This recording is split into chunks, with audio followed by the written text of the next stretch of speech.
Muito bom dia, pessoal.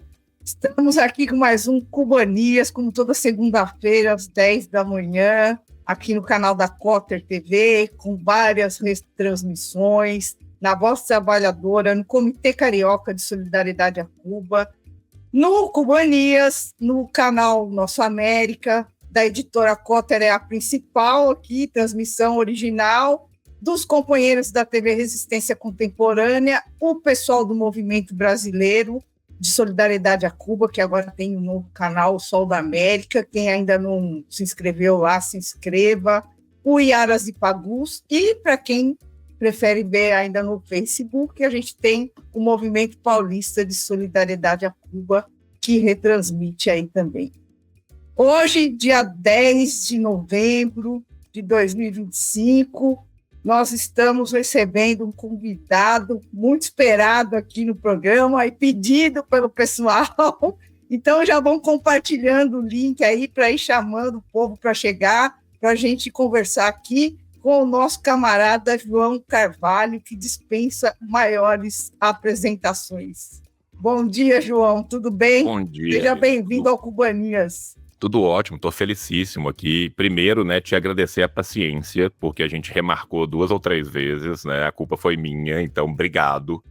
Super feliz de estar aqui, finalmente. Quero mandar um beijo pro pessoal da Cotter. O pessoal da Cotter é sempre tão gentil. Todos os contatos que eu tive com o pessoal da Cotter foram sempre tão maravilhosos. Então, assim, mandar um beijo pro pessoal da Cotter. E na figura deles também para todo mundo que está nos vendo aqui agora. Né? Então, bom dia para todos os camaradas, para todos os companheiros, para todas as companheiras que estão nos vendo aqui agora. Para mim é uma honra, é uma alegria estar aqui contigo nesse momento. Você sabe que o pessoal estava esperando ansiosamente a tua vinda aqui, estava pedindo a tua vinda ao Cubanias. O pessoal aí do Movimento Paulista falou, olha, cutuca ele aí para ele vir aqui para o movimento. Não, o pessoal é gentil demais e eu agradeço, né? Espero estar à altura de toda essa antecipação aí. O pessoal da Cotter é sensacional, que dá esse suporte aqui para esse programa, que criou esse espaço aqui e convidou a gente para fazer o programa. E já vamos completar 5 anos de Cubanias aqui junto com a Cotter TV, que é uma apoiadora da Solidariedade a Cuba aqui. João, vamos lá. Que assunto para a gente falar de Cuba não falta, que ó, já vamos fazer 5 anos aqui e todo dia tem o que falar. E vai continuar tendo, né? Vai continuar tendo, porque além de toda a riqueza histórica que a gente tem, Cuba é muito ativa. Né? Cuba é muito ativa no seu internacionalismo proletário, Cuba é muito ativa no seu envio de médicos, Cuba é de fato uma cultura muito viva.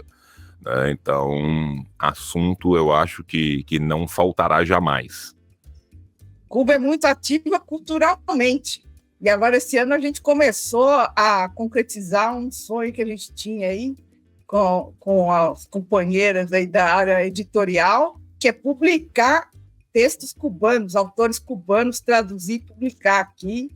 E estamos muito felizes com esse trabalho novo agora também aqui, porque a cultura cubana é vibrante em todas as áreas, na música, não, em todas as áreas. No cinema, na literatura, e isso não chega para nós também, é muito bloqueado também. Nós é que vivemos um bloqueio aí também. Antes de vocês voltarem, né, uma das últimas iniciativas que a gente tinha foi o pessoal da Nova Cultura, que publicou Miradas junto com o pessoal da Embaixada, que foi espetacular, assim. Cuba também, nas ciências humanas, tem uma atividade, assim, candente. Né? Quem, porventura, acompanha a produção latino-americana e espanhola, acompanha a Claxo, está sempre vendo os novos autores cubanos que vão surgindo, novas discussões, é muito interessante mesmo e, infelizmente, muito cerceado. Então, eu acho que essa é uma iniciativa maravilhosa, porque, infelizmente, a gente, às vezes, tem as costas voltadas para a América Latina. Você chega numa faculdade, você chega numa universidade pública, que, inclusive, a pessoa consegue te falar as 3 últimas publicações da Gallimard na França, mas não consegue te falar 2 autores da América Latina. né? Eu, como historiador de formação, posso te falar que essa é uma área que vem melhorando muito desde a época em que eu me formei, lá se vão 20 anos, mas ainda tem muito a crescer, muito a melhorar. Então, eu acho que até para nossa integração como latino-americanos é uma iniciativa gigantesca, porque a gente perde muito e perde uma produção cultural que é muito rica, muito rica. Demais. E você não deve saber, João, mas eu sou musicista, eu sou músico de orquestra e professora de música na universidade. E eu fico indignada porque eu precisei ir a Cuba para ouvir um concerto com uma orquestra com música de todo o continente americano. Eu nunca vi isso aqui. Aqui a gente toca música europeia o tempo todo, é música europeia, música europeia, música europeia. Eu fiz até um levantamento de programas da orquestra que eu toco, faz mais de 30 anos, para escrever um artigo, e eu encontrei uma única música de um autor latino-americano, uma única vez, uma música curtinha de poucos minutos, em 30 anos de programa de uma orquestra sinfônica. Você Imagina, vê muda o CEP, muda o CEP, tá? Muda o CEP. Eu posso te falar da minha área. A minha área ainda é um pouco melhor, porque a gente tem especialistas, a gente tem latinistas, a gente tem especialista em Cuba, a gente tem seminários, ainda é um pouco menos árida. Mas a verdade é que, normalmente, se a gente for pensar, inclusive, assim, como se formou a educação de terceiro grau no Brasil, a Missão Civilizatriz, que foi a USP colonizada até o talo, como que isso vai se desenvolvendo a posteriori, são todas as áreas. Essa integração falta demais, e olha que eu ainda venho de uma área que é relativamente privilegiada, porque você ainda tem gente, você ainda corre atrás, né? A gente tem uma sorte muito grande, por exemplo, aqui na Federal de Minas Gerais, de receber muitos estudantes de pós-graduação vindos de Cuba. Então, isso ainda permite que você tenha um contato com algo mais novo, com algo que está ali acontecendo. Mas muda muito pouco, assim, ainda é muito pequeno em relação a tudo que a gente deveria e poderia ter, porque, em última instância, o que a gente está recebendo ali é o colonialismo do saber, né? Esse epistemicídio, né? É muita coisa que é produzida e amarrada, cercada, cerceada para que não chegue, né? E se isso é assim nas ciências humanas, e tenho certeza que é com vocês também nas artes, eu imagino no resto, sabe? Porque falta muito mesmo, e aí a gente tem que lembrar de alguns indicadores que são muito demonstrativos, né? 11 anos e meio em média de educação para todo o povo. Nós estamos falando de um dos povos que mais estuda ao longo da vida em todos os lugares. Nós estamos falando de um dos povos mais leitores que a gente tem. Né? Então, assim, essa produção cultural é uma produção cultural constante. O consumo e o acesso levam a isso. As pessoas têm acesso a uma excelente educação, têm acesso a livros, têm acesso à cultura. É um povo extremamente politizado. Quem já teve o prazer de conversar, de trocar ideia, é muito impressionante, assim, porque eu trabalho no Itamaraty, né? Então eu tive a oportunidade, até muito rara, de conversar com gente do mundo inteiro mesmo. Essa semana eu estava atendendo um voo da delegação que chegou das Ilhas Marshall e de Samoa para vir para a COP. Então, assim, eu não estive nos lugares, mas conheço gente de lugares que eu mal sei apontar no mapa, sabe, assim. E quando a gente conversa com cubanos, e aí, assim, uma coisa é você tá conversando com um sujeito que é da diplomacia de tal lugar, que tá vindo para uma coisa, que tem todo um preparo. Quando você conversa com cubanos, ponto, qualquer cubano, o conhecimento que ele tem de cultura, de política, de geografia, do seu país, é uma coisa, assim, memorável. É uma experiência muito única. É uma experiência que eu vou ser muito sincero com você, ao longo dos meus 16 anos de carreira, é uma experiência que se repetiu nos lugares onde a gente teve revolução. É muito análogo, por exemplo, a você conversar com um vietnamita, a você conversar com um chinês, a você conversar com um coreano. Por quê? Porque é um dos pilares fundamentais daquela sociedade a educação ser dada ao povo, a universalização da educação, a universalização do acesso. E, cara, isso muda completamente a vida e a perspectiva das pessoas, né?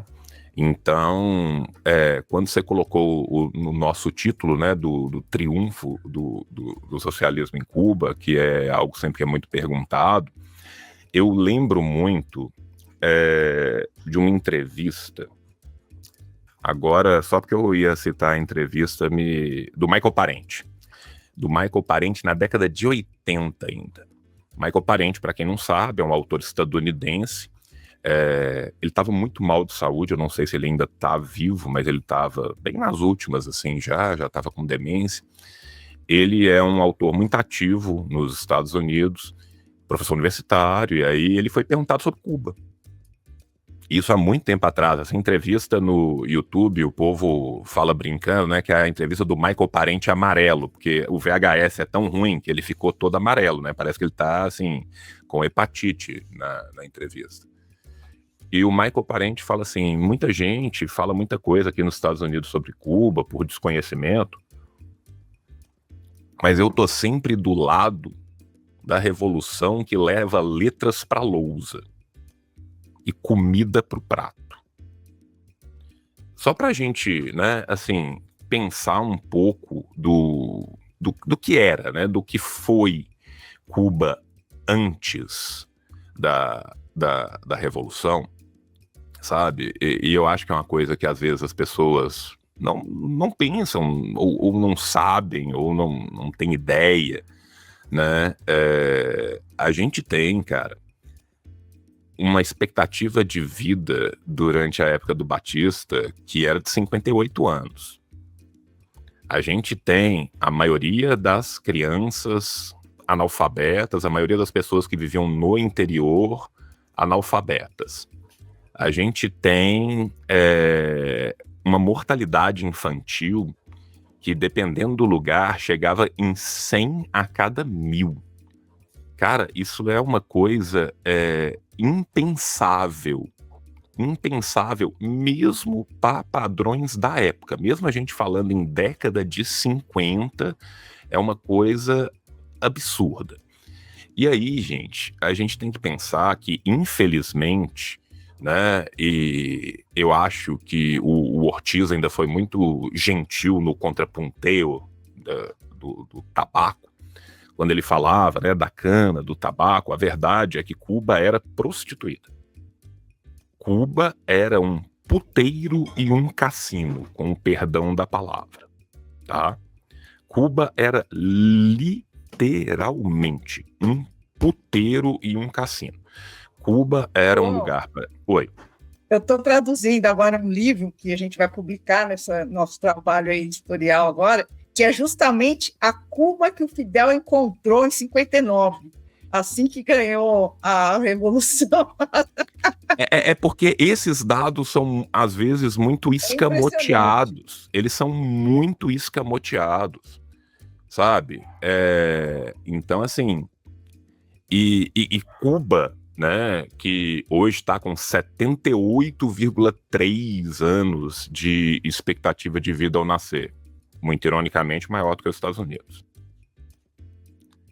Cuba, que hoje em dia os dados de mortalidade infantil, né, caíram para menos de 10, onde a média na década de 50 era 35 e no interior era 100.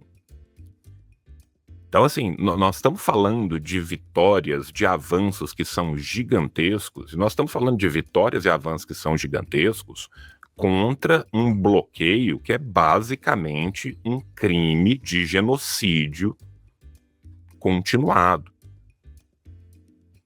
Tem alguns levantamentos macroeconômicos que indicam que ao longo do bloqueio inteiro, Cuba já deixou de receber, já deixou de poder comerciar mais de 160 bilhões. Só nos últimos 4, 5 anos, 4,5, 5 bilhões por ano. E aí, gente, nós estamos falando de uma ilha pequena. Nós estamos acostumados a falar de Brasil, então a gente às vezes perde um pouco a noção de tamanho, de população, né? E aí a gente fala assim, 5 bilhões? Pô, o que é isso no orçamento brasileiro? Nós não estamos falando aqui de Brasil, né? Nós estamos falando de uma ilha pequena, que se você forçar a vista, você vê Miami. Você está no nariz, né? Você está embaixo do nariz da potência hegemônica, que consegue a sua revolução num primeiro momento nacionalista, consegue expulsar essa ditadura e consegue levar uma construção contra décadas e décadas e décadas e décadas e décadas de bloqueio, gente. Nós estamos falando de um bloqueio que vai começar no início da década de 60. Sempre que eu falo de bloqueio, eu gosto muito de lembrar das pessoas do que foi o lockout de caminhoneiros no Brasil. 11 dias de lockout de caminhoneiros. Ninguém estava bloqueando o Brasil não tinha nenhuma restrição em importação, em comércio, em nada. Simplesmente um lockout logístico de 1 semana e meia foi capaz de trazer desabastecimento de comida, desabastecimento de combustíveis. O país virou um caos. Quem se lembra aqui do lockout vai lembrar, eu tinha que trabalhar, fui lá abastecer meu carro e passei 4 horas e meia para abastecer meu carro. Eu fui no supermercado e não tinha chegado isso porque os caminhões estavam parados. 11 dias de lockout. E agora com esse tarifaço aí que nem afetou grande coisa, o povo já entrou em pânico, desespero. Sabe? Aí. Então, assim, 63 anos continuados desde o ato de 62 nos Estados Unidos, mas, de fato, 65 anos de bloqueio. E um bloqueio, gente, que ele não é simplesmente ao governo cubano. Ele é contra qualquer pessoa, instituição, cidadão do mundo inteiro que tente corrompê-lo. A primeira coisa aqui que salta aos olhos, que deveria ser um absurdo para qualquer pessoa que consegue parar um pouco e raciocinar a respeito disso, quem elegeu os Estados Unidos dono do mundo para que ele possa decidir que ele vai matar uma nação a conta-gotas. Bloqueio, gente, é arma de guerra. Bloqueio é a arma mais cruel possível, inclusive numa guerra, porque ele mata primeiro quem tem mais necessidade. Bloqueio mata primeiro criança, mata primeiro idoso, mata primeiro doentes, tá? A diferença do bloqueio é que como ele vai matando a conta-gotas, um morre num canto, outro morre no outro, o terceiro morre ali, não aparece igual um bombardeio. Se eu faço um bombardeio, eventualmente alguém vai tirar uma foto, vai vender para Reuters, vai vender para Associated Press, e aí vão aparecer aquelas fotos horríveis, e aí você vai falar assim, meu Deus, você atirou nas crianças? Tá. O bloqueio não. O bloqueio vai matando as pessoas a conta-gotas, vai minando as estruturas econômicas a conta-gotas. Quando Che Guevara ainda era ministro da Economia de Cuba, numa das reuniões da OEA, se eu não me engano, foi no Uruguai, ele chega para representar e aí ele vira e fala o seguinte: suspende o bloqueio por 15 anos.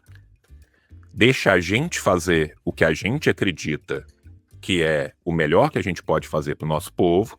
Vocês continuam fazendo o que vocês acreditam que é o melhor para o povo de vocês. Daqui a 15 anos a gente volta, pega os dados macroeconômicos e compara. qual povo que vai estar melhor, o que vai ter desenvolvido mais. E aí, se o nosso sistema for tão ruim, a gente volta. Imagina, o que nós estamos vendo é um acirramento do bloqueio. Exatamente. Não, obviamente, não levantaram nenhum dia, nem jamais levantariam um dia, gente. Outra coisa que eu acho que é interessante a gente pensar, até como exercício de lógica, é se o sistema que está sendo proposto é tão ruim, por que ele precisa de ser bloqueado? Por que ele precisa de ser minado por fora? Por que ele precisa de ser cercado como propaganda? Não é só deixar os caras fazer que vai ser uma merda? Não é tão ruim assim? Se deixar o cara fazer, vai ser uma merda e vai mostrar. Né? Então, da mesma forma, né, que um outro grande intelectual latino-americano, que infelizmente nem todo mundo conhece, eu vou recomendar aqui o Walter Rodney, que era da Guiana, escreve Como a Europa Subdesenvolveu a África, né? Eu tô vendo o comentário na tela, foram os Estados Unidos causadores do subdesenvolvimento de Cuba, desde sim. Gente, Cuba deixou de estar sob a égide colonial da Espanha para entrar sobre a égide colonial dos Estados Unidos. Quem lucrava muito mais do que qualquer elite cubana com uma Cuba prostituída, com a Cuba dos cassinos dos puteiros, da cana e do açúcar e do tabaco, eram os Estados Unidos. Se você pega os estudos de sociologia da própria Cuba, feita pela sua diáspora nos Estados Unidos, na década de 40, é um livro que pouca gente, eu acho que conhece no Brasil, que é o Contrapunteo del Tabaco e del Açúcar, que é um estudo bastante seminal e muito mais próximo de nós brasileiros que a gente imagina, porque, muito ironicamente, né, o nosso lusocolonialismo, né, que eu acho terrível, mas o Gilberto Freire estudou junto com o Ortiz. Os dois eram na mesma sala, um corrigiu o texto do outro. Então a gente já tinha essa proximidade com intelectuais cubanos por outras vias que às vezes as pessoas nem sabem, né? Dá uma lida no Contrapunteio para você ver o que foi feito de Cuba antes. Primeiro pela Espanha, mas depois principalmente pelos Estados Unidos. Então os Estados Unidos sentem e ressentem muito porque eles perderam uma lavanderia de dinheiro, gente.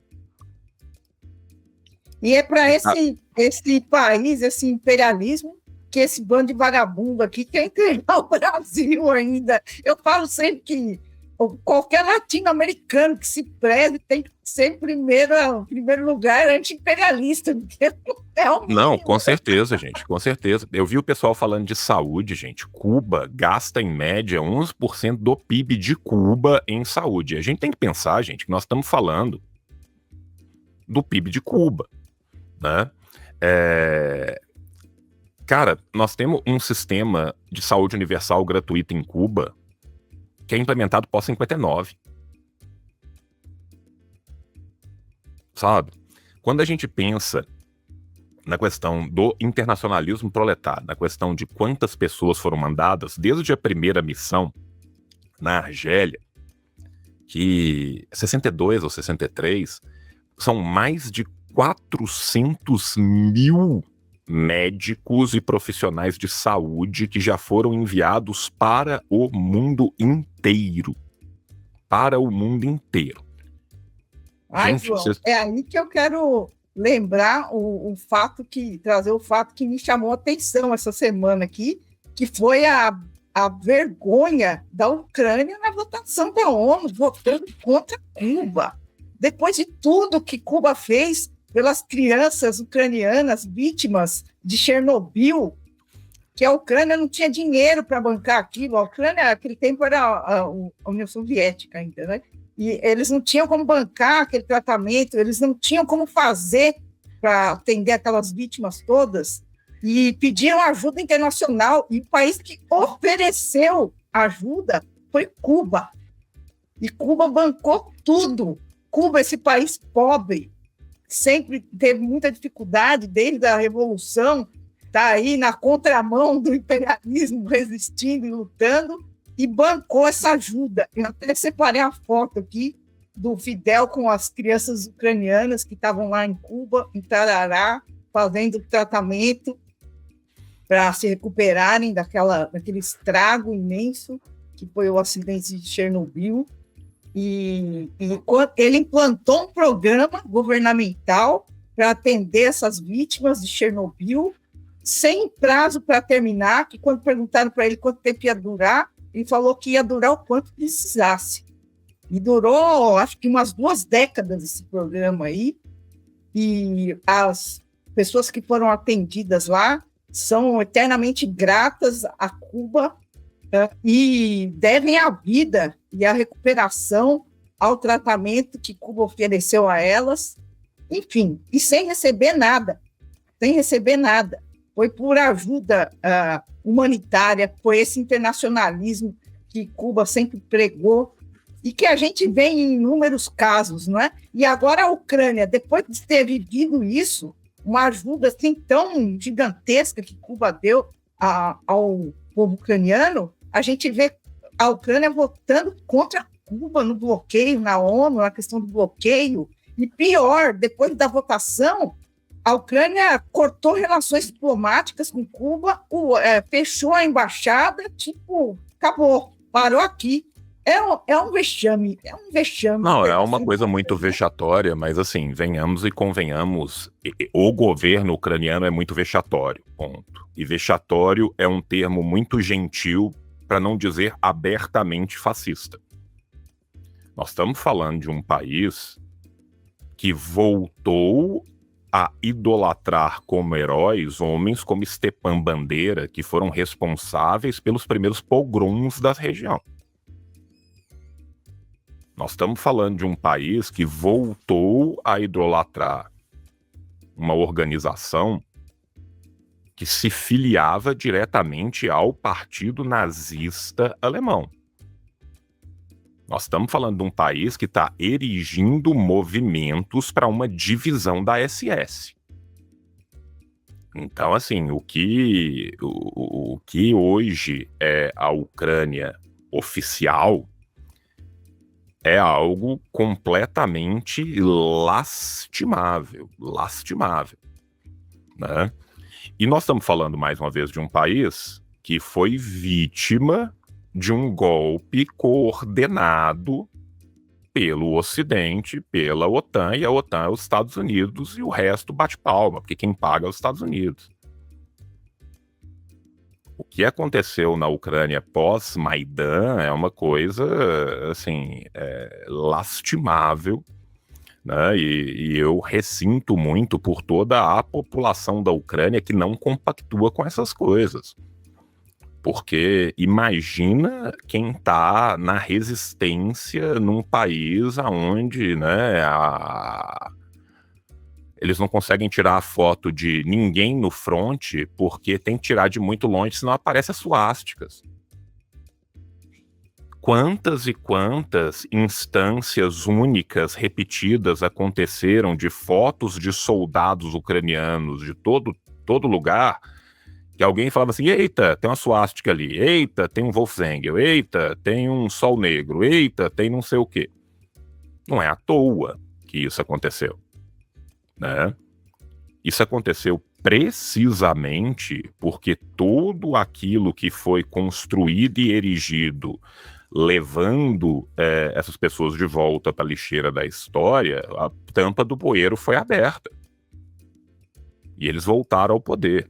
Então é óbvio que é lastimável, inclusive do ponto de vista histórico, né? Porque a Ucrânia devia ter, no mínimo, a decência de se abster, de ficar quieta, de na hora da votação falar, eita, meu ônibus não passa mais, deixa eu correr ali pro ponto. Mas a gente sabe muito bem que hoje o voto da Ucrânia não é o voto da Ucrânia, é o voto dos Estados Unidos. Exatamente. Lembrando também, né, que na ONU, todo santo ano se vota contra o bloqueio, todo santo ano 180 e tantos países se juntam, vai depender do ano, o número de países, e votam contra o bloqueio. E isso não vai adiante por causa de um único voto, que é o voto americano. Normalmente acompanhado pelo voto de Israel, às vezes acompanhado pelo voto do títere da vez. Sim. Esse ano teve um pouquinho mais de voto contra Cuba, porque teve uma pressão violenta. Os Estados Unidos se empenharam, gastaram tempo e dinheiro fazendo campanha para os países votarem contra Cuba. Mas, inclusive, retiraram o dinheiro primeiro para depois chantagear os países, e esse dinheiro não vai voltar nunca. Vamos lembrar que, enquanto nós estamos falando que Cuba está presente em 59 países diferentes com suas brigadas de saúde, os Estados Unidos destruiu o USAID esse ano. Pensa pra gente ver, gente, a diferença do tamanho dos países por si só, das suas economias, das suas capacidades e capilaridades. Cuba está presente hoje em, no mínimo, 59 países. É o último dado que eu tinha do Ministério de Saúde. Eu acho que ele é do ano passado, tem chance de ser mais. É possível. Tá? Então, assim, no mínimo, 59 países hoje contam com essa solidariedade cubana. Essa solidariedade cubana gera de volta para Cuba entre 5, 4,5, 5, 6 bilhões. Dá mais ou menos isso. Todo esse dinheiro que volta é investido na saúde cubana. Todo. Por lei. Eles são obrigados. Eles se comprometeram a isso. Nós estamos falando de um país que é bloqueado. Então, a gente está falando de um país cuja medicina complexa, às vezes, é mais difícil de chegar. Só para as pessoas terem uma noção, e isso é um exemplo que eu acho legal da gente explicar. Assim, eu não sou da área de medicina, a Lina não é da área de medicina, quem for da área de medicina, né, tenha paciência com meus erros aqui, mas imagina o seguinte: você vai tratar um câncer, você precisa de uma bomba de cobalto, você precisa de um equipamento médico extremamente complexo. Um equipamento médico extremamente complexo, gente, ele não é feito de uma peça gigante, uma tomada que leva na parede. Ele é feito de milhares de peças. Esse equipamento, às vezes, tem 1.300, 1.500, 1.800, 2.000 peças diferentes. Se uma dessas 2.000 peças for fabricada com uma tecnologia que veio dos Estados Unidos, por uma empresa dos Estados Unidos, por uma subsidiária de uma empresa dos Estados Unidos no exterior,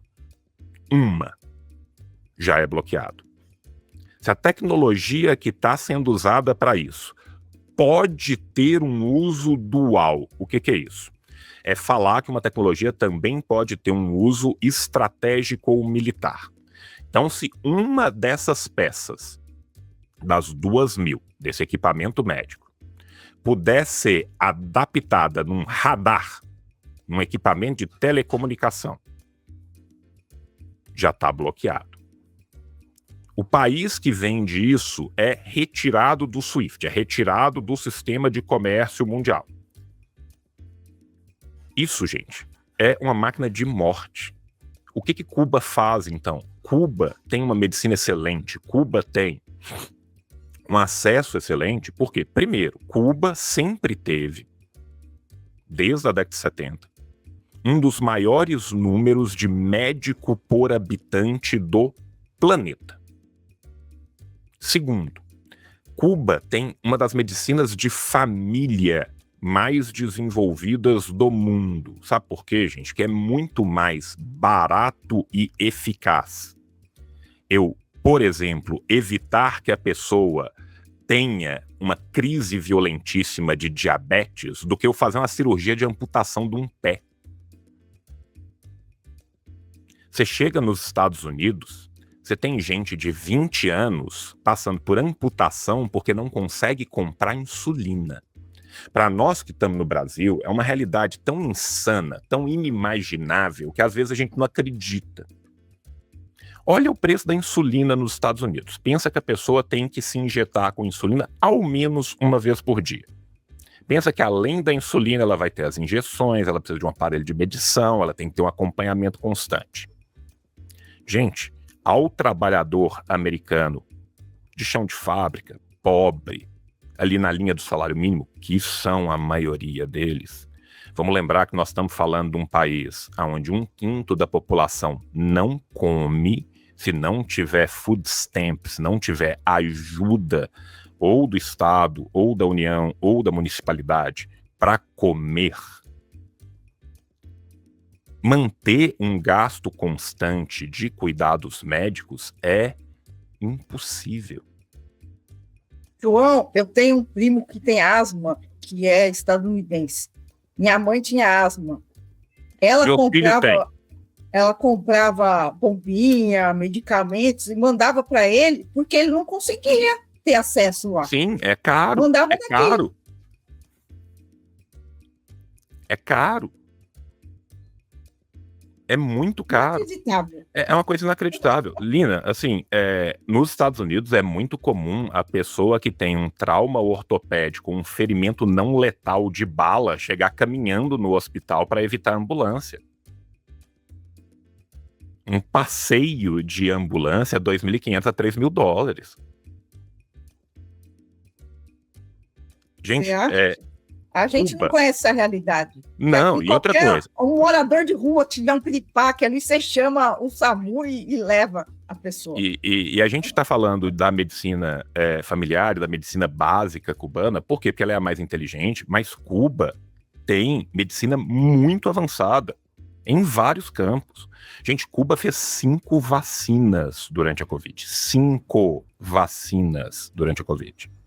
Só que Cuba é tão bloqueado que faltou seringa e agulha para injetar a vacina nos outros. Olha o grau de insanidade do que é feito contra este povo. Lembrei desse livro aqui, que é o livro da Cotter, inclusive, Direto de Cuba, da Márcia Chueri, em que ela conta o ano que ela passou em Cuba durante a Covid. E ela vai contando dia a dia. É um relato, assim, quase que um diário, que ela vai contando dia por dia como é que estava lá, o que estava acontecendo. E é um negócio muito chocante, João. Para quem viveu aqui no Brasil e vê o relato dela, você fala, meu Deus, onde eu estava? Eu estava no inferno nesse tempo. Mais de 90% da população já inoculada com a vacina durante o período pandêmico, mais de 90% já durante o período pandêmico, e Cuba na linha de frente da medicina no mundo inteiro.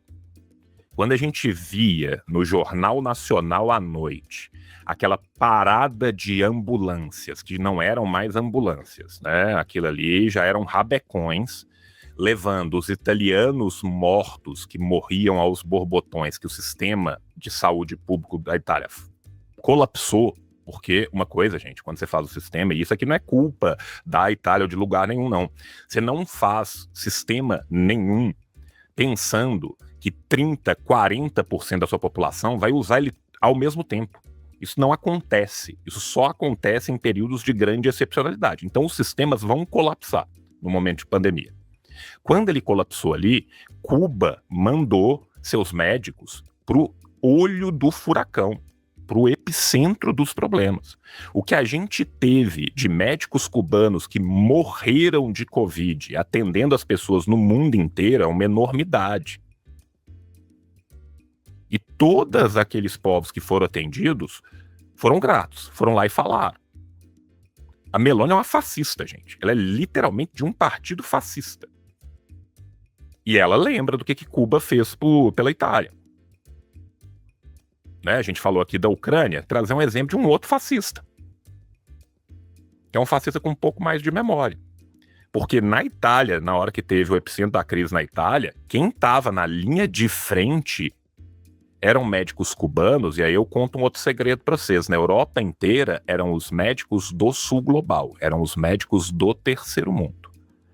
O que tem de médico brasileiro, porto-riquenho, hondurenho, salvadorenho, que ganhou nacionalidade francesa nessa época, é uma enormidade.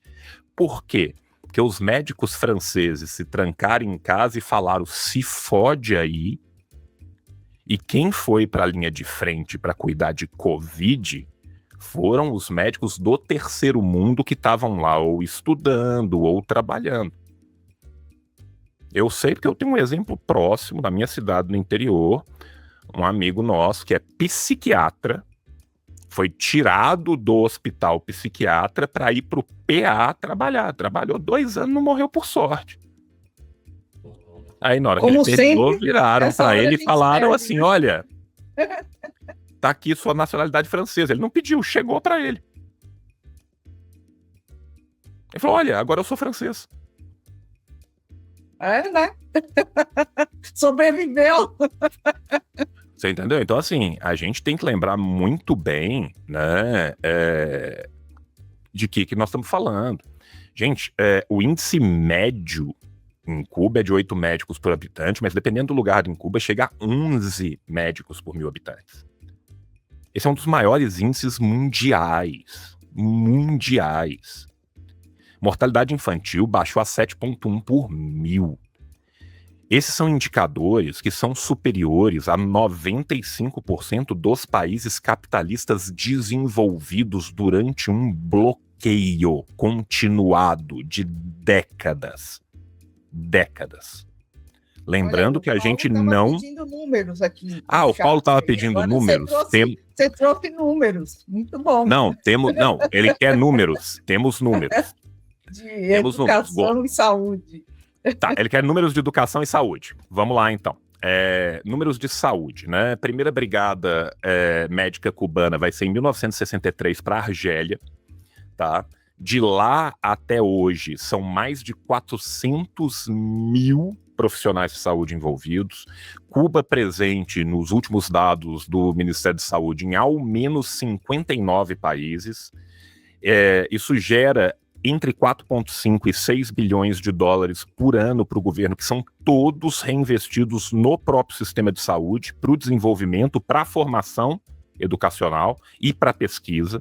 Não é à toa, né, que Cuba, então, consegue desenvolver 5 vacinas próprias, que já tinha 90% da população vacinada ainda em 2022, que exportou essas vacinas para os países do sul global, foi o único país pobre que desenvolveu suas vacinas próprias. Hoje está com uma expectativa de vida de 77 anos, a média de 8 médicos por 1.000 habitantes, dependendo do lugar, chegando a 11 médicos por 1.000 habitantes, que é gigantesca, e uma mortalidade infantil nos últimos dados que eu consegui levantar, que são de 2023, de 7,1 por 1.000. Lembrando que a média nacional no período Batista era de 35 por 1.000 e no interior batia 100. Isso aqui só para a gente pensar em dados, né, do sistema de saúde cubano. E aí, por que isso funciona, gente? Porque uma economia que é planificada, que tem um plano, a necessidade dela é a necessidade humana, não é a necessidade do lucro.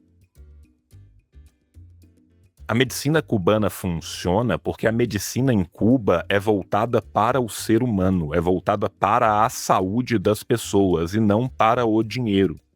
Ela não é vista como uma mercadoria, ela é vista como um direito universal a ser assegurado. Uma das primeiras, toda, literalmente, uma das primeiras ações do governo cubano não é quando ele chega ao poder, não. Já são nas áreas liberadas no final de 59. É universalizar o sistema de saúde, é dar acesso a todos para a saúde. Vamos lembrar aqui que o Che era médico. A campanha de alfabetização. Eu vou entrar nos dados agora de educação, é só porque eu deixei eles em lugares separados, e aí eu tô caçando aqui onde que estão meus dados de educação. tá? Ô, João, deixa eu fazer Fala. uma observação aqui. A Maria Leite colocou um comentário aqui, falando do Fernando Ortiz, ó, do iniciador do pensamento decolonial no século XX. Eu queria lembrar aqui que o nome desse programa, Cubanias, é devido ao texto do Ortiz, que fala do conceito de cubania e cubanidade. Porque a minha referência do Ortiz é porque ele é um dos iniciadores da etnomusicologia, então ele tem muita coisa da musicologia. Ele era um musicólogo também, então eu conheço ele por esse outro lado aí também, porque ele é um cara muito importante nessa área também. Não, o Ortiz, ele tem uma obra muito grande, né? E assim, para quem estuda Cuba, é um nome que a gente tá sempre falando dele, mas no Brasil é um nome menos lido e que voltou agora, ainda bem, a ser mais estudado. Pra você ter uma ideia, quando eu estava fazendo a graduação, no início dos anos 2000, só falava de Ortiz quem estudava Cuba. Quando eu fiz meu doutorado, 15 anos depois, o Ortiz já era um nome que aparecia fora dos estudos de América Latina, né? Quando as pessoas vão estudar teoria da história e tal, aí o Ortiz já estava aparecendo. Então já é um avanço, Mas o Ortiz, ele é um pensador muito importante, foi um pensador muito importante, continua sendo e vem sendo melhor estudado, vem tendo um espalhamento maior do Ortiz, e de fato, né, os estudos decoloniais nesse sentido ajudaram muito, né? Aqui, ó, vamos lá. Gente, vamos lá. Cuba, por ser uma ilha, tem um limite do que você vai ter de formação geológica ali. Tem terra, tem água, tem minério? Tem alguns. Qual que é o problema do desenvolvimento tecnológico? Um dos maiores problemas que o bloqueio causa em Cuba, porque a gente fala muito de saúde, fala muito das crianças, fala muito de comida. Um dos maiores problemas que o bloqueio causa em Cuba é eletricidade. Um dos maiores problemas que a gente tem é a manutenção do grid elétrico cubano. Por quê? Porque seja em hidrelétrica, seja em termoelétrica, você precisa sempre de peças de reparo e manutenção. Os engenheiros e os mecânicos cubanos, eles chegaram num ponto de serem quase renascentistas. Porque eles têm que fazer... Não, os caras fazem milagre. Os caras fazem milagre com o pouco que tem. A capacidade que eles têm. Assim, Lavoisier ficaria muito feliz de ver como tudo se transforma. Porque qualquer coisa que possa ser usada minimamente com um pouco de segurança para fazer, é feito. Por quê? Porque às vezes é muito difícil você ter, inclusive, as peças. Por quê? Porque todo tipo de peça envolvido em indústrias de transformação, elas são de uso dual.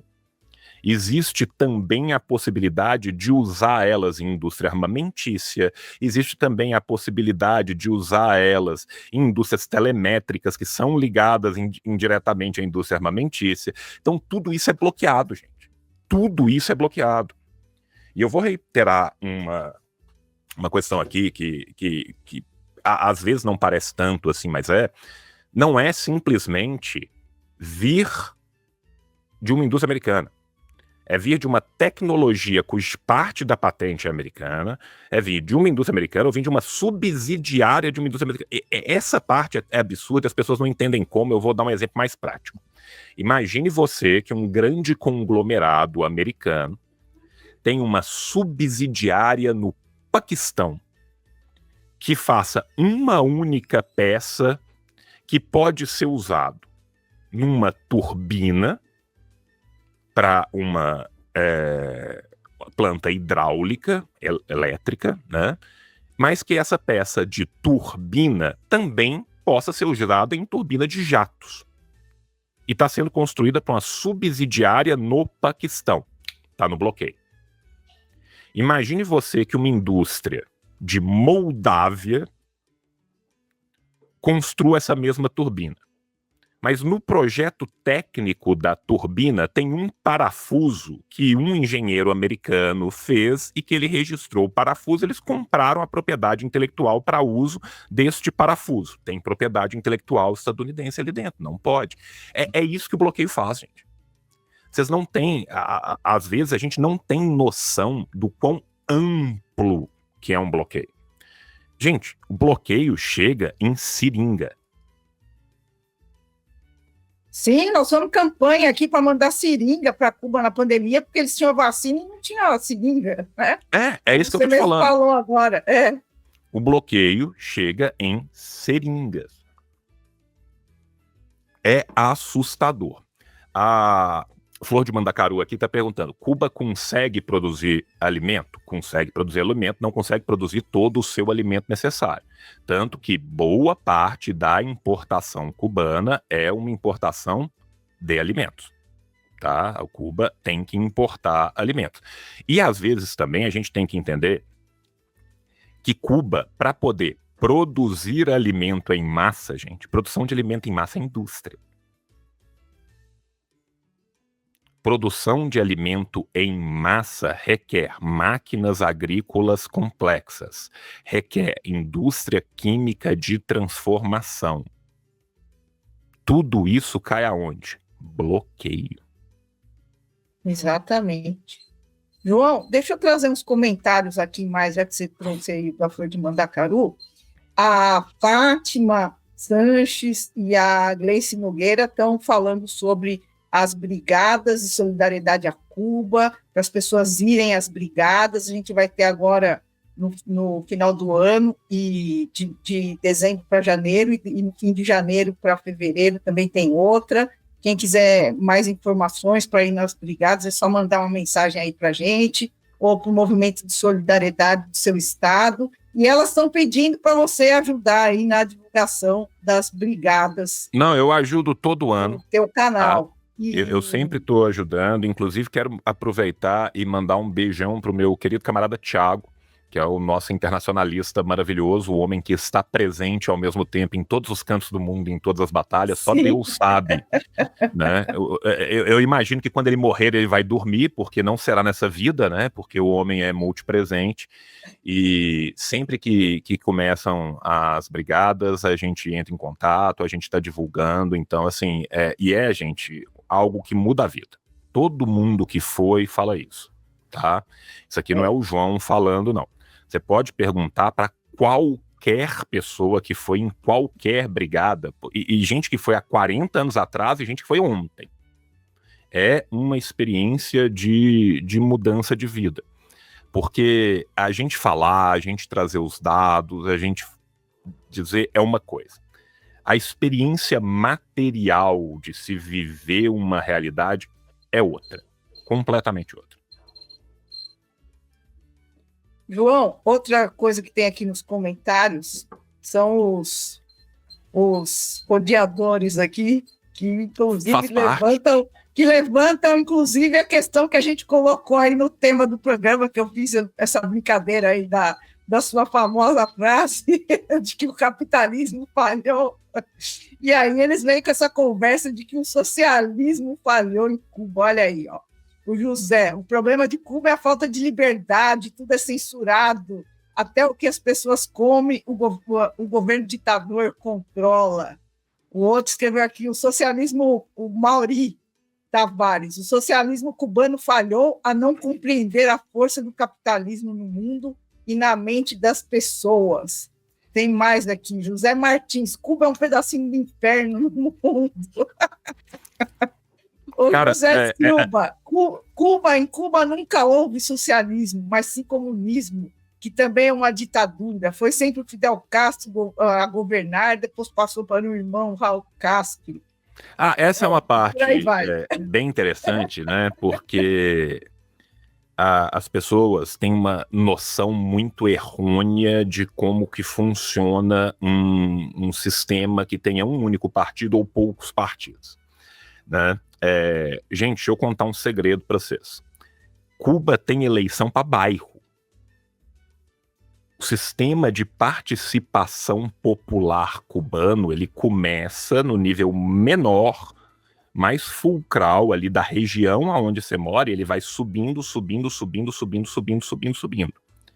O nível de decisão que esse povo tem é infinitamente superior ao que nós temos. Eu sou mineiro, eu tô agora brigando contra o governo do meu estado, que está tentando tirar na calada da noite o direito constitucional do cidadão mineiro a opinar sobre a venda das suas próprias empresas públicas, porque o Partido Mofo quer privatizá-las para ganhar um X% na mão dos seus amigos. Para fazer isso, eles primeiro fizeram a votação em primeiro turno às 4h20 da manhã, e no segundo turno, eles tinham perdido a votação, só tiveram 47 votos favoráveis, precisavam de 48. Depois que a sessão terminou, um deputado que não foi registrou que ele tinha ido e mudou o seu voto para sim. Essa é a nossa linda democracia burguesa. Isso. Né? Essa linda democracia burguesa. Enquanto isso, em Cuba, os comitês começam no nível do bairro. As pessoas decidem orçamento do que eles têm, do que eles precisam a nível de bairro, e vai subindo do bairro para um pedaço da cidade, para a cidade inteira, e isso tem uma participação que é plural, que é horizontal, onde as pessoas de fato estão imiscuídas na vida pública, na política, o tempo inteiro. Nós estamos falando de um país que tem 100% de alfabetização. Nós estamos falando de um país que tem, em média, 12 anos de escolaridade para toda a sua população. Nós estamos falando de um país que tem, em terceiro grau, tanto ensino técnico quanto ensino superior, onde as pessoas têm uma formação que muitas vezes é extremamente superior a esses 12 anos. A coisa mais comum do mundo é você estar trocando ideia com um cubano, você descobrir que tem 2 doutorados.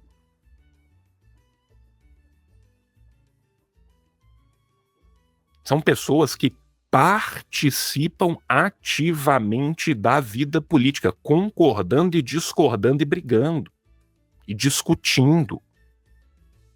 Essa ideia também que às vezes se vende, que as novas gerações abandonaram a política, é uma bobagem, gente. É uma bobagem. As reformas do Dias-Canel são discutidas não só nas ruas o tempo inteiro, mas são discutidas e retrabalhadas em nível político, desde os bairros até lá em cima. Com os seus problemas, com as suas disfunções, que vão sendo corrigidas por um povo que é ativo, que é político, que sabe o que está acontecendo. Infelizmente, no Brasil, muitas vezes, se eu sair na rua agora aqui em Belo Horizonte e perguntar para as pessoas, você sabe o que está acontecendo, a privatização disso, disso, disso, muitas das pessoas não vão saber. Não sabem. Não vão saber. A gente pergunta coisas que a gente acha que é uma notícia que está gritante. Aí você pergunta para um trabalhador e fala, não sabe do que você está falando. Sabe? Então, assim, é muito diferente. Muito diferente. Né? É um foco, inclusive, gente, do próprio sistema cubano na ciência e na pedagogia. Um dos focos do sistema cubano é na pedagogia. Não é à toa que uma das primeiras brigadas que foi feita foi a brigada de alfabetização. A brigada de alfabetização tem 60 anos. O foco na pedagogia é constante. Cuba tem seus métodos pedagógicos próprios, desenvolvidos no povo, com o povo e para o povo. Cuba tem estudos avançadíssimos em matemática. Cuba produz ciência em todas as áreas. Um povo que tem este nível de acesso tem outra capacidade de viver uma vida verdadeiramente política, gente. Porque política não é apertar pililim na urna de 2 em 2 anos, não, gente. Política se faz no dia a dia. Gente, da outra postura de sinceramente, vida. o De vida. brasileiro não costuma frequentar reunião de condomínio. Exatamente. Reunião de condomínio. Quem um dia tiver em Cuba e ver um chamado para uma reunião de um comitê de um bairro para discutir qualquer coisa, você vai ver um lugar abalroado, com gente do lado de fora, gente em pé, 3, 4, 5 horas de conversa. A gente não frequenta reunião de orçamento participativo, a gente não frequenta reunião de condomínio, a gente não sabe, muitas vezes, o que está acontecendo na nossa cidade, no nosso estado. Nesse sentido, o cara que falou, vai me perdoar o nome, eu não sei se foi o José, não sei se foi o outro, né, que falou assim, da capacidade do capitalismo na cabeça das pessoas, nesse ponto ele está corretíssimo. A ideologia é muito capaz de alienar, capaz de te deixar tão morto, exausto do seu dia de trabalho, do seu deslocamento, que você não tem tempo sequer para pensar por que você virou uma engrenagem desse sistema, por que a sua carne está sendo moída. Aí a gente cai na pergunta do Wagner aqui, né? Perguntando como é que você faz para combater essa desinformação das pessoas aí sobre as sanções econômicas. Aí é aquela coisa, né? É óbvio, gente, que a nossa capilaridade, a nossa capacidade é muito diferente de quem tem dinheiro pago, propaganda, tráfico pago. Agora, esse trabalho de formiguinha começa com o doido gritando no deserto e termina na organização social. Porque um cara empurrando um muro é um maluco empurrando o muro. 100 cara empurrando o muro já começa a fazer alguma coisa. 1000 cara empurrando um muro, o muro cai. Então a gente tem que entender que esse é um trabalho que precisa de ser feito e que, mais ainda, esse é um trabalho que ele é orgânico. O que significa dizer? Depois que você passa a enxergar o mundo com uma certa lente, você não consegue mais desenxergá-lo. Você não consegue mais deixar de ver o que está acontecendo. Qual que é a nossa função? Nós que somos educadores populares, propagandistas, a nossa função é levar a informação. A Lina está aqui há 5 anos trazendo informação, trazendo discussão, trazendo bibliografia. Você vê, gente, a gente vai falando e vai mostrando um livro, vai falando um dado e vai puxando a fonte. Por quê? Porque esses são dados materiais, a materialidade se impõe. A ideia da ideologia é exatamente subverter o que é material e colocar uma ideia aqui em cima muito linda, muito maravilhosa, que não funciona na prática. A nossa função é mostrar a prática, mostrar a materialidade, entender os movimentos dessa totalidade do real. Isso tem que ser feito continuamente. O Tomás Sankara, que muitos chamam de o Che Guevara cubano, inclusive, ele tem uma frase que eu acho uma das frases mais maravilhosas que um revolucionário já disse na vida, que ele falava: é função de qualquer revolucionário, de qualquer militante, explicar a mesma coisa 5.000 vezes, se for preciso, com um sorriso no rosto. Porque ninguém, gente, é obrigado a ter tido o acesso que eu tive, ter tido a leitura que eu tive. Eu não nasci com essas leituras. Nós que nos tornamos educadores somos o fruto de gerações de educadores que passaram pela nossa vida. Se a gente abraça a educação, é porque a gente acredita que foi essa educação que transformou a nossa vida. Então, o nosso dever e a nossa maior alegria é levar esse pouco que a gente aprendeu, esse pouco que a gente sabe, para o maior número de pessoas possível. É o único momento em que educação tem sentido. Educação, ela deve ser pública, universal, gratuita e franqueada a todos. Então a gente combate essa desinformação na trincheira das ideias, dia sim e dia também.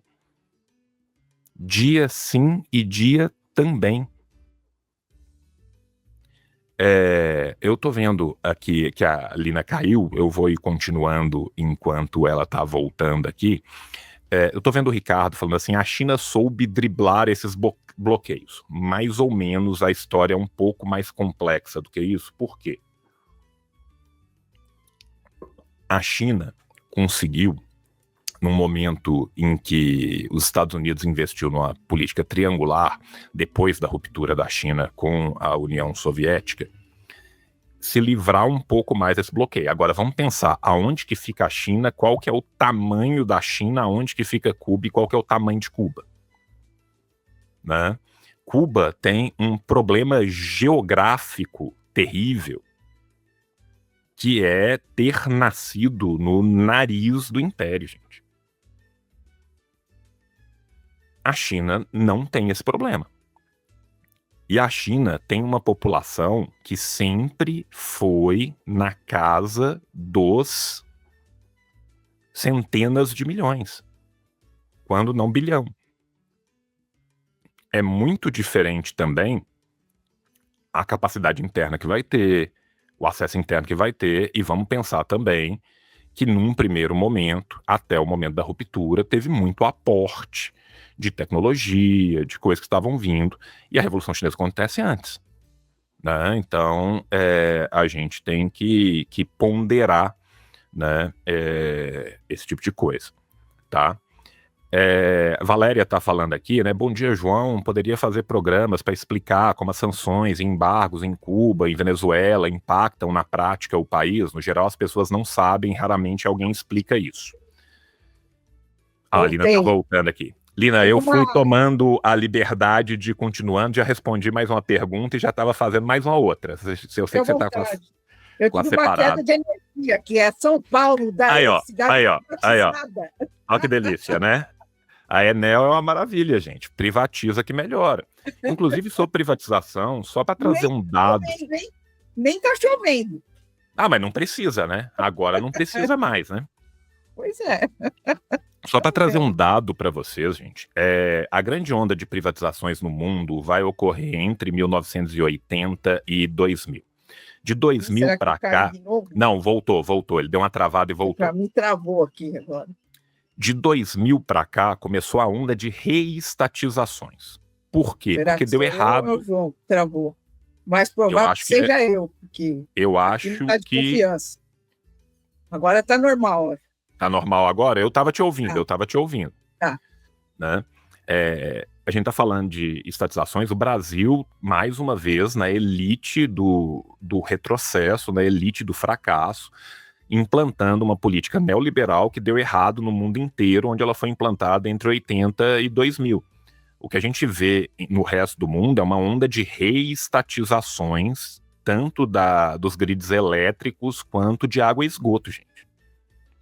Mais de 265 nações, estados e cidades pelo mundo inteiro, mais de 80% dos que privatizaram, reestatizaram já. Por quê? Porque não funciona. Porque não funciona. Porque aumenta o preço, prejudica o trabalhador e piora o serviço, né? A Valéria tinha perguntado aí, Lina colocou na tela agora pra gente, eu acho que a Lina travou de novo. Não, eu tô aqui. Aí tá, é a imagem que travou então, né? Eu faço, sabe, Valéria? Eu faço. Se você for olhar no meu canal, você vai ver que tem corte de eu falando disso, tem pergunta de eu respondendo disso. A gente vai fazendo, vai acumulando, né? Agora, é aquela coisa, também com o tempo a gente acumula tanta coisa, né? Porque eu tenho no meu canal mais de 1000 vídeos publicados. Então você pode procurar lá que vai ter vídeo da gente falando disso, tá? Mas eu posso fazer novos vídeos mais focados. E eu acho que seria um papo bem interessante, porque falar de bloqueio como arma de guerra, tá? Eu vou aceitar a sua recomendação e eu tenho um formato novo no meu canal, que é o Papo Reto, que eu faço uma aula específica de um tema da forma mais direta Eu acho que a possível. minha internet voltou mais ou menos, viu? Tá indo e voltando. Não, Eu tô te ouvindo, mas dá umas travadinhas assim. Tá? Eu vou aceitar o pedido da Valéria e vou fazer um novo.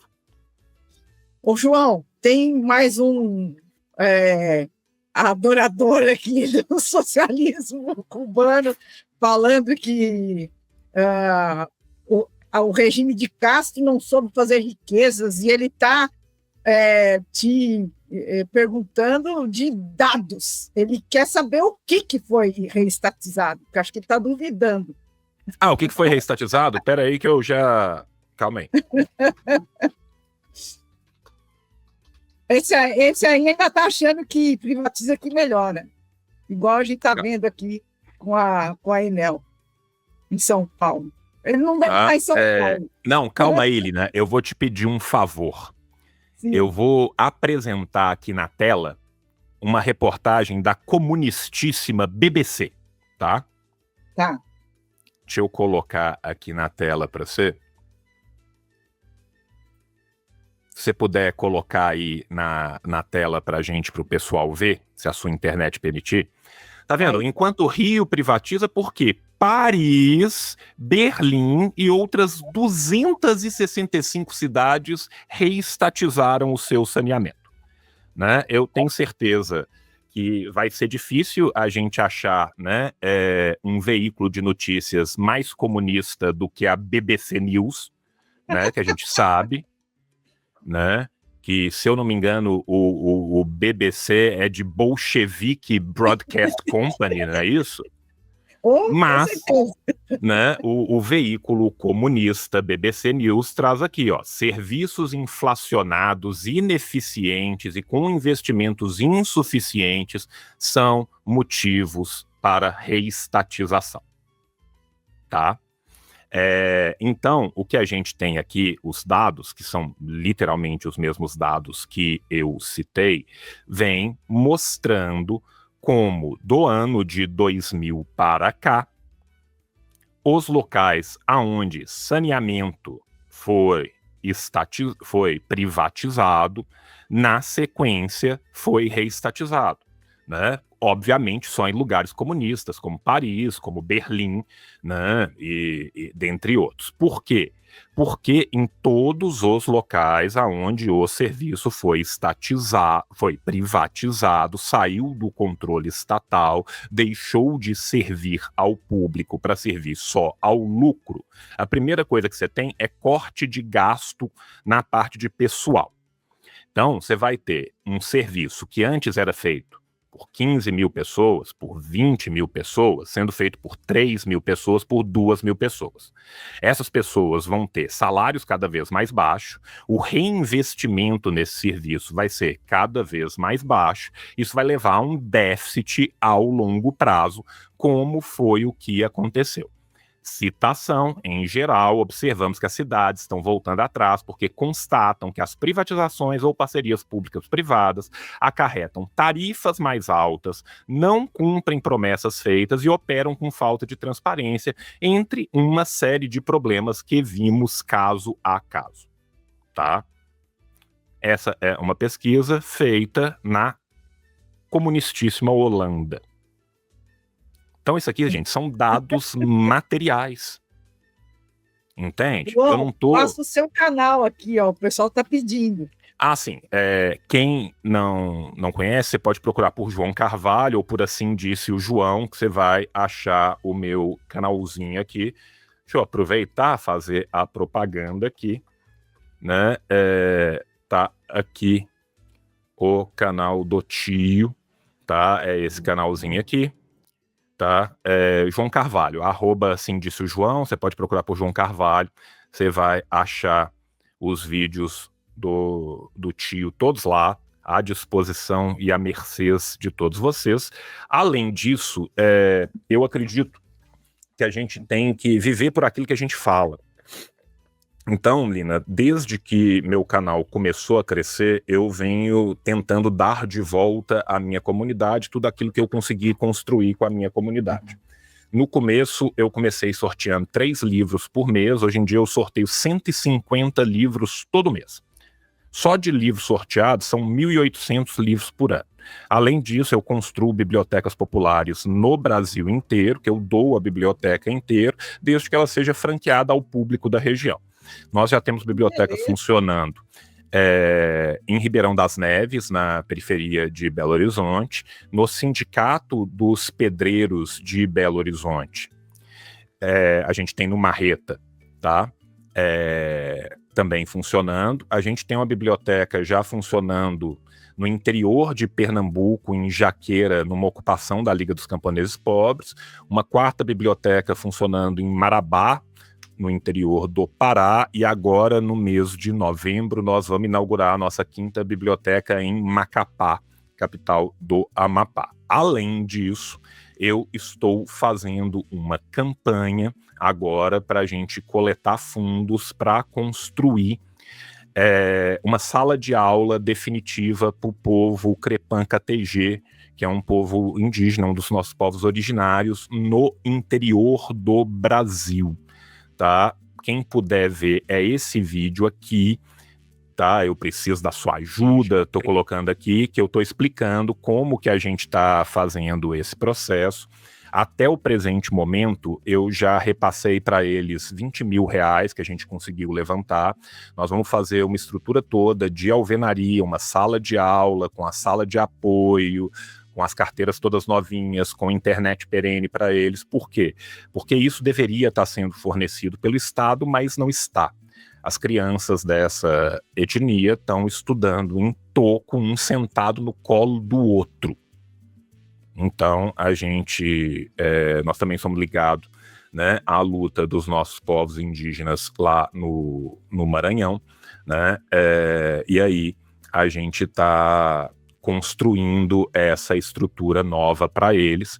Então, quem for se tornar colaborador lá do meu canal, e aí você pode virar membro do canal, pode apoiar no Apoia-se, pode mandar o Pix, a gente está levantando esse dinheiro para fazer essa obra lá. A gente está com um orçamento mais ou menos de R$35 mil para fazer isso tudo. A gente já chegou na metade ali, um pouco mais da metade, já foi transferido R$20 mil para eles, tá? Não achei o canal Papo Reto. Papo Reto não é um canal, Papo Reto é uma sequência de vídeos que eu faço no meu canal. Tem a listinha do Papo Reto aqui, playlists, deixa eu só achar aqui, que a ideia dele é exatamente trazer tópicos mais diretos que eu vou falar ali. Isso aqui é a playlist só para dar uma ideia aqui, mas aí cada Papo Reto eu vou falar de um tópico. Então, por exemplo, a diferença entre propriedade privada e propriedade pessoal, patriotismo, nacionalismo e soberania, a análise de conjuntura, taxação estadunidense, a crise do IOF, tem vários papos retos que eu vou fazendo, que são vídeos mais curtos, mais focados, né, para a gente poder trazer temas que sejam importantes e sejam perenes. Então a gente vem fazendo esse trabalho aí, né, na seara das ideias, já tem um tempo. Mais uma semana, mais um Papo Reto, e hoje a ideia vai responder perguntas importantes, como a ideia é trazer, franquear de forma gratuita esse conhecimento. Muito legal, João. Olha, o pessoal está falando que já é inscrito, outros se inscreveram. O Ricardo não se deu por satisfeito com a tua explicação aí da privatização, não. Ele falou que ainda é muito pouco para dizer que a privatização acabou, porque não tem quase nada mais. Não, eu não estou falando que o viés de privatização acabou, eu concordo com ele nisso. O que eu estou falando é o seguinte: as primeiras privatizações que seguiram o auge do começo do neoliberalismo, principalmente década de 80, 90 e até o começo de 2000, elas estão sendo revertidas. Por que elas estão sendo revertidas? Porque elas não funcionam. É lógico que a sanha privatista do liberal não terá limites até que a sua própria mãe esteja privatizada. E isso a gente sabe, né? Isso não termina assim tão fácil. Mas, hoje em dia, a gente já tem algo que a gente não tinha há alguns anos atrás, que é um movimento massivo de reestatizações ocorrendo em todo o mundo e principalmente nos países centrais do capitalismo. Porque uma coisa era a gente ter que lutar contra a privatização falando, provavelmente não vai dar certo por causa disso, disso e daquilo. Hoje em dia a gente saiu do provavelmente não dá certo para a gente sabe que dá errado e boa parte desses locais já reestatizou. Então esse tipo de conhecimento histórico, esse tipo de informação precisa de ser cada vez mais divulgado para que as pessoas saibam. Ricardo, só para te dar uma ideia aqui, cara, a Constituição Mineira, ela prevê referendo, né? Então, vamos falar, o Estado mineiro decide vender uma das suas empresas públicas. O Estado mineiro tem que perguntar para a população, quer, não quer, está de acordo, não está de acordo? Aí o que acontece? Fizeram uma pesquisa extraoficial por Minas Gerais inteira, com 350 mil pessoas, para ver quem era a favor da venda específica da Copasa e da CEMIG e quem era a favor de que isso deixasse de ser discutido com a população. 98% da população consultada, dessas 350 mil pessoas no estado inteiro, foi contra a venda e 95% dessas pessoas foi contra o cerceamento do direito de discussão. E aí, o que o Estado, na figura do governador Zema e da sua base, está fazendo? Está tentando fazer uma mudança na Constituição Mineira, que é inconstitucional, que obviamente vai cair na hora que tiver controle constitucional sobre isso, na calada da noite, para tentar vender rapidaço antes que isso seja derrubado na justiça.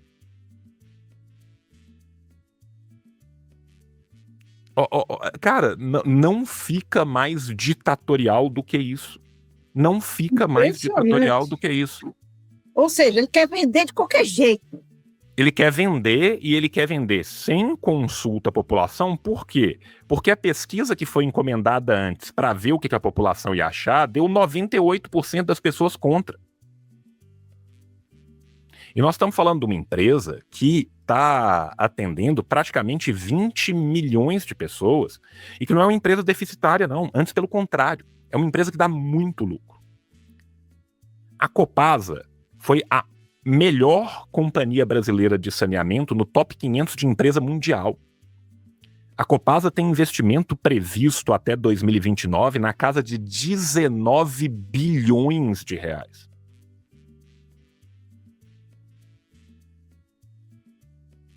É uma empresa que foi votada pela Time como a melhor empresa de saneamento do mundo. Não é do Brasil, não, do mundo. E eles estão tentando vender isso na calada da noite contra 98% do povo mineiro, sem que ele tenha direito a falar nada. Ou seja, é para lesar o povo mineiro mesmo. Algum interesse tem, né? Algum interesse tem. Talvez não seja à toa que tenha tantas fotos no seu Instagram tomando café, jantando, almoçando com os banqueiros do BTG Pactual. Talvez tenha algum interesse aí. Sabe? Então, assim, é muito absurdo. E acontece. E como a gente é um povo não politizado, como a maioria das pessoas, e aí, cara, a gente tem que lembrar do Darcy Ribeiro, tá? Nesse ponto aqui, o Darcy tá coberto de razão. O problema de educação no Brasil não é um problema, é um projeto. É um projeto, gente. É um projeto. Quem aqui pôde dizer que teve, no seu segundo grau, uma aula de artigo 5º da Constituição, Direitos e Deveres do Cidadão e Estatuto da Criança e do Adolescente? Ninguém. Ninguém. E não é só quem foi de escola pública, não. Quem foi de escola privada também. Não tem, gente. Não tem. Não tem. A educação no capital, ela precisa de servir à manutenção do sistema. Nenhum modo de produção funciona sem que ele tenha um modo de reprodução no tempo. Inclusive, o que faz um sistema triunfar não é o seu modo de produção, é o seu modo de reprodução. Qual que é a necessidade de um sistema que vai se apoiar numa base gigantesca sofrendo para que uma elite mínima triunfe? Ele precisa que essa base seja ignorante do que esteja acontecendo. Então, essa não educação, essa não politização, ela é necessária para a reprodução do sistema. Se vocês pegarem, gente, as atas da primeira internacional, estamos falando de 150 anos atrás, e vocês forem ver as atas da primeira internacional, a discussão fundamental da primeira internacional é a educação de trabalhador. Não é de hoje, não. A Revolução Cubana, logo de cara, foi focada nisso aí, com a campanha de alfabetização, que era primordial. E o Fidel sabia. Sim, é igual eu citei o Michael Parente lá atrás. Nós estamos do lado das revoluções que põem comida no prato e letras na lousa. Né? Letras na lousa, vocês que são novos não sabem o que é isso, mas assim, né? A gente fala de quadro negro ainda. Mas é isso, gente. Isso é o básico para que as pessoas tenham condição de compreender. Não basta você simplesmente ensinar o sujeito a ler, você tem que ensinar o sujeito a criticar o texto. Papel aceita qualquer coisa, gente. Internet aceita qualquer coisa. Nossa educação não nos prepara para isso. Antes, pelo contrário, nossa educação nos alija de vida política.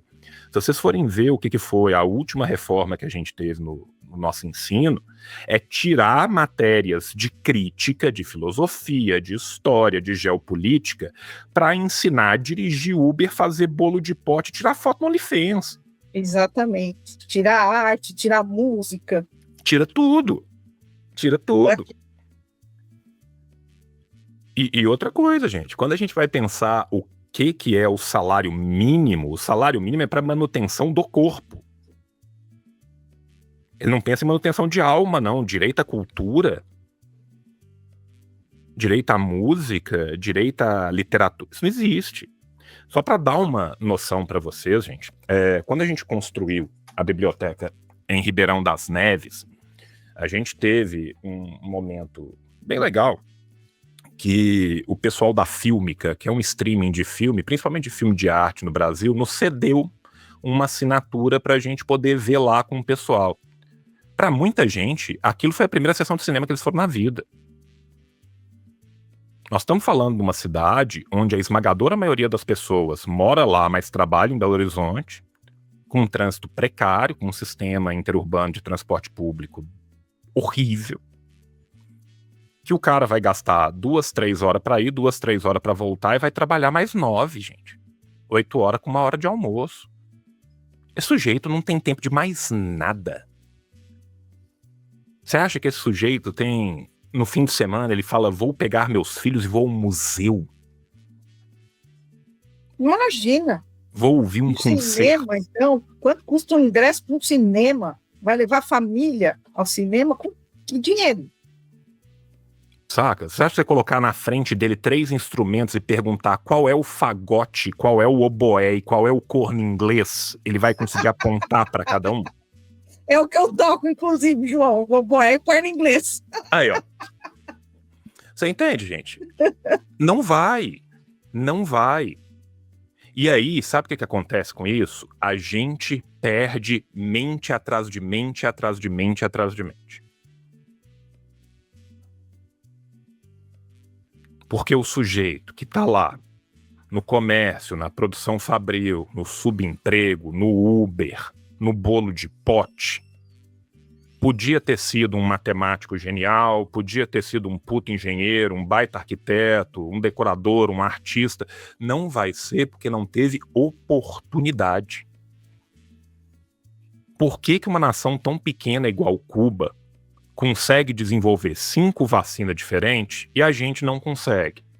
Porque essas pessoas tiveram a oportunidade de estudar, tiveram acesso franqueado à educação superior e tiveram a oportunidade de chegar nesse ponto, de trabalhar com microbiologia, com desenvolvimento, com pesquisa, com não sei o quê.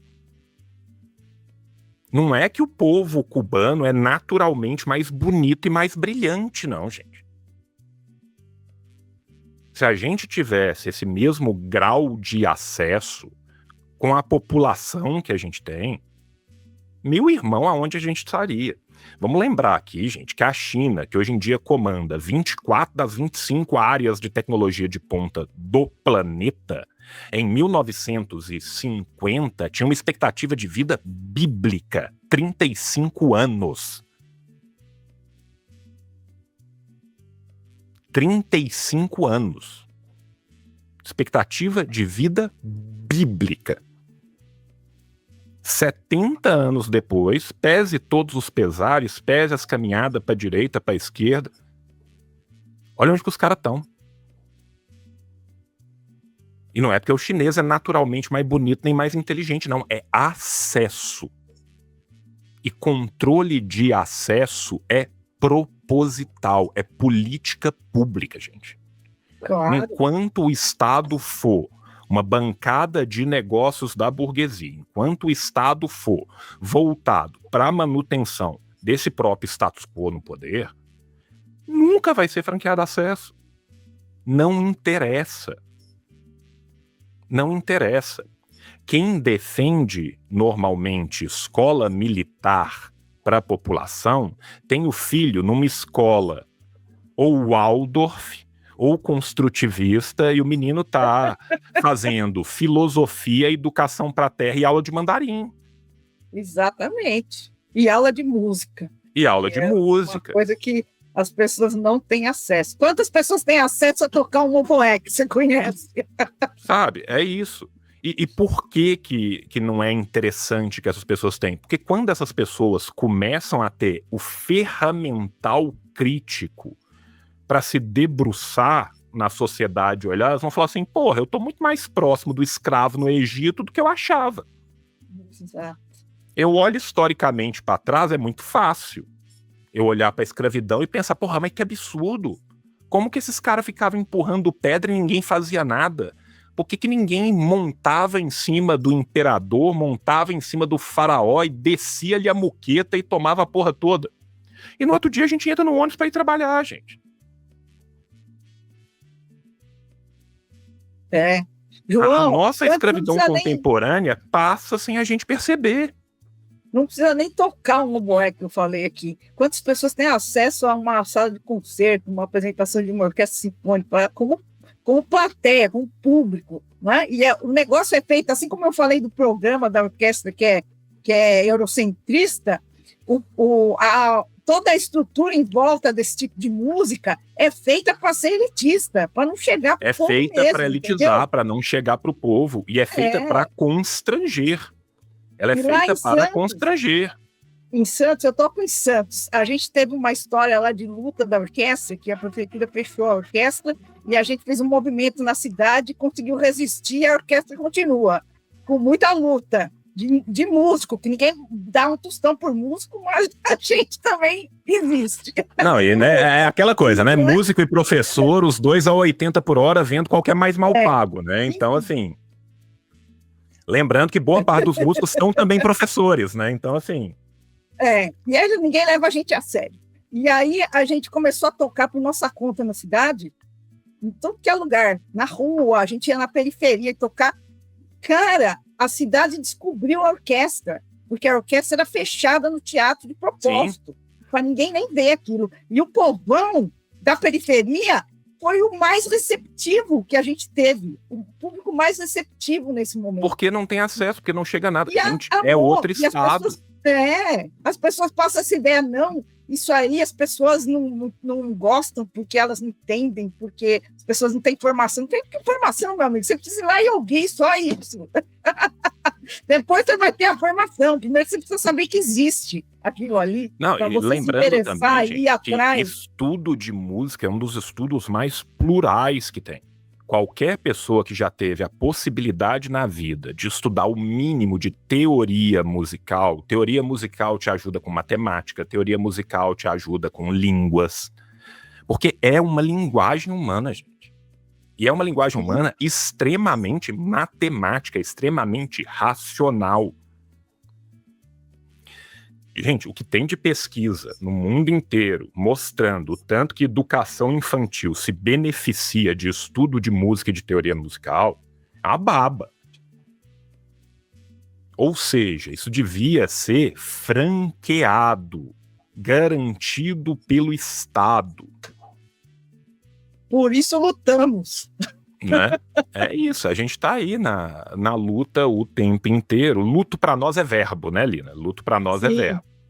Então, cada dia é uma luta diferente. Aproveitando que a gente tá falando de luta, né, e aproveitando que a gente falou em franqueamento de educação e de cultura, né, o Instituto Fidel Castro tá começando um projeto que é maravilhoso, que é o projeto de digitalização de todo o acervo, para que esse acervo seja primeiro preservado, né? Nós estamos falando aqui de alguns milhares de livros, além de todos os materiais, e que esse acervo seja franqueado gratuitamente, não só a todo e qualquer cidadão cubano, mas a todo cidadão do mundo.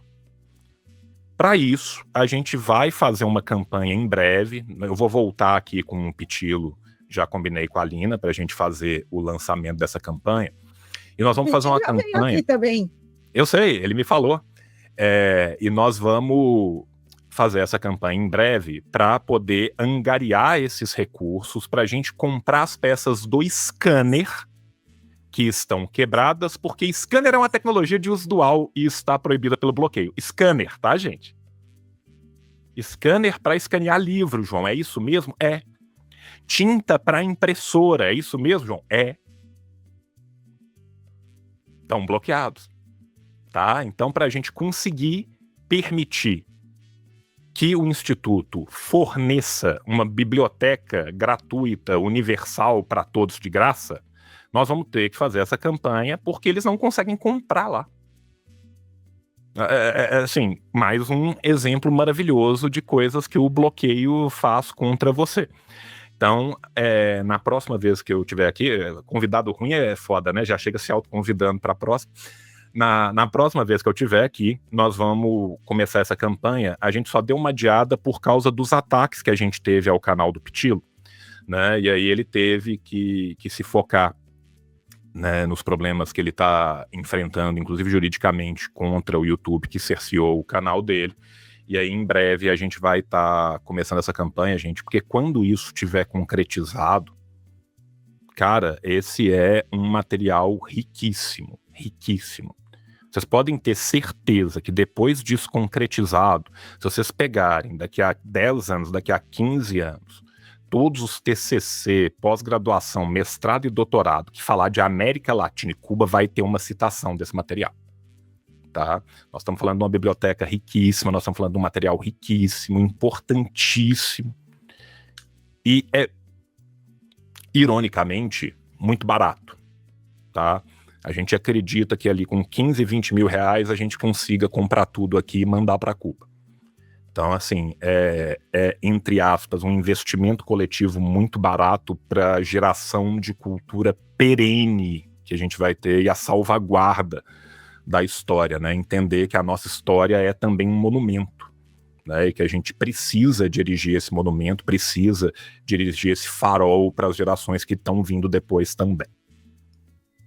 Eu, particularmente interessada, porque a gente já fez parceria aí com o Centro Fidel Castro para traduzir e publicar obras do comandante aqui. Estamos nesse trabalho aí no centenário, de publicar obras relacionadas ao Fidel também. E para isso estamos também. Não, estamos junto muito e o tempo inteiro. João, já passamos muito do horário aqui, mas a conversa foi se esticando e eu fui deixando, e o povo está aí também acompanhando. Mas a gente precisa terminar. É uma pausa, gente. É uma pausa, voltaremos depois. Quando você voltar, o espaço aqui é sempre aberto a todos os companheiros da solidariedade a Cuba, sempre, o pessoal sabe disso, que aqui o espaço é nosso, né? A gente tem esse suporte da Cotter aí, e carta branca aqui para a gente fazer o programa que quiser. Não, tá combinadíssimo. O convite autoimposto já está aceito, né? Te agradeço muitíssimo. A gente vai voltar depois para falar já dessa campanha, quando ela estiver toda organizadinha, toda pronta para a gente poder fazer. E eu tenho certeza que vai ser uma campanha muito vencedora, assim como vem sendo todas, né? Eu quero aproveitar o ensejo e fazer um agradecimento ao pessoal do podcast Três Irmãos, que quando a gente esteve lá também fazendo uma campanha por Cuba, né, que a gente esteve lá com a filha do Che, a gente conseguiu uma campanha muito vitoriosa de arrecadação de remédios, que também estão, né, no bloqueio, tá, gente? Deus proíba, né, remédio de dor de cabeça, se você jogar ele na velocidade certa contra as pessoas, explode, né? Então também está no bloqueio. E foi uma campanha muito legal, muito bacana que eles fizeram, então eu quero deixar aqui meu agradecimento também a eles que também participaram e tenho certeza que vão participar dessa nova campanha também. Tá aí o Pix da campanha que está rolando agora, passando aí na tela, para quem ainda não colaborou, poder colaborar.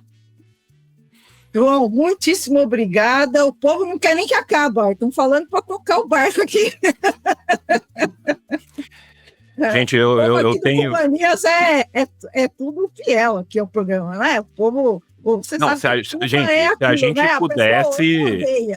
Se a gente pudesse, a gente ficava aqui o resto do dia, o resto da tarde, mas eu tenho que levar menino na escola e eu tenho que ir para o serviço, porque como eu tirei amanhã para poder fazer, minha hora de almoço vai ser trabalhada e ainda tem que compensar isso à tarde, gente. Então, temos que infelizmente, a gente tem que tocar o resto da vida. João, muito obrigada, valeu muitíssimo. Olha, todo mundo adorando aí, falando que adorou, muito bom ouvir você, não queria que acabasse. É isso aí. O prazer foi todo meu. Aberto. Porque falar de Cuba é aquilo que a gente colocou no começo, é infinito, que a gente vai ficar aqui, vamos completar 5 anos e vamos completar mais 5 logo, que é infinito aqui o negócio. Não, aqui é isso, gente. E assim, eu quero te agradecer demais pelo espaço, né, por ter me dado a oportunidade da gente ter essa conversa, uma conversa tão enriquecedora. Quero agradecer demais a todas as pessoas que tiveram agora ao vivo, né, com a gente no chat. Eu depois vou republicar essa live também lá no meu canal. Já agradeço o pessoal que for ver lá depois no canal também e der essa força. E principalmente, gente, as pessoas que trazem as suas perguntas, que têm suas dúvidas, sejam bem-vindos, tragam as suas dúvidas. Muitas vezes a gente é bombardeado o tempo inteiro com as maiores mentiras, com as maiores falácias, e a gente só vai conseguir debelar esse tipo de coisa conversando, trocando ideia. Então assim, não gosto, acho ruim, mas não conheço bastante. Se dê a oportunidade de conhecer. Se dê a oportunidade de ler a literatura, de ver os dados, de repensar isso, de estudar, de ler os livros a respeito, porque é muito importante, né? Por mais que a gente tenha uma primeira educação que nos é dada, a gente está sempre refazendo essa educação, né, na nossa vida adulta. Então eu quero agradecer muito, inclusive, as pessoas que são contrárias e que se permitem colocar essas dúvidas, se permitem colocar, porque... É nesse momento que às vezes a gente consegue, né, levar uma sementinha que o cara fala assim, mas esse trem de educação, saúde, segurança, parece bom, né? Imagina que delícia viver numa sociedade que você tem pleno emprego, plena educação, segurança, que são coisas que infelizmente a gente não tem franqueado, gente. Né? Eu acho que uma das melhores propagandas que já foi feita a favor de Cuba foi no Manhattan Connection liberal falando, mas em Cuba só funciona educação, saúde e segurança. Meu Deus, como eu queria que isso funcionasse no Brasil. Sabe? Olha que coisa louca, a gente chegar num ponto em que você fala de uma maneira detratando, funciona educação, saúde e segurança. Gente, onde que funciona educação, saúde e segurança? talvez a gente tenha algo a aprender aí, talvez a gente tenha algo a pensar, né? Então vamos nos abrir a essas experiências, a esse conhecimento, gente, porque um outro mundo não é só possível, ele é necessário. Quando a gente fala, né, comunismo ou barbárie, socialismo ou barbárie, a barbárie não é um horizonte ali na frente, a barbárie é hoje. Nós vivemos na barbárie. A gente vive num país onde durante a nossa pandemia 700 mil vidas foram ceifadas de propósito. Muitos de nós aqui perdemos parentes, amigos, irmãos, tio, pai, mãe, companheiros. A gente vive num país onde a chance de um homem negro jovem morrer é muito maior do que um idoso em Higienópolis. Tem algo de errado aqui. Né? Então a gente precisa de organizar e mobilizar essa nossa desesperança para que ela mude o mundo. O Partido Comunista do México tem um lema que eu acho que é maravilhoso, que é que a desesperança não te entristeça, que ela te radicalize. Ser radical é buscar a raiz. É entender qual que é a raiz dos nossos problemas. E a raiz dos nossos problemas está num modo de produção que é brutalmente exploratório. Do ser humano pelo ser humano, do ser humano contra a natureza, e que é inviável para a continuidade da vida no nosso planeta. Então, convido todo mundo a entrar, né, nessa nossa frente, que de pouco em pouco nós seremos loucos o bastante para derrubar esse muro. Sim, como se diz em Cuba, venceremos. Até a vitória sempre, exatamente. Até a vitória sempre. João, muito obrigada mais uma vez. Um beijo para você, um beijo para todo mundo que assistiu aí com a gente o programa. E semana que vem a gente volta com mais cubanias aqui. Valeu, gente. É isso, gente. Tchau, tchau. Tchau.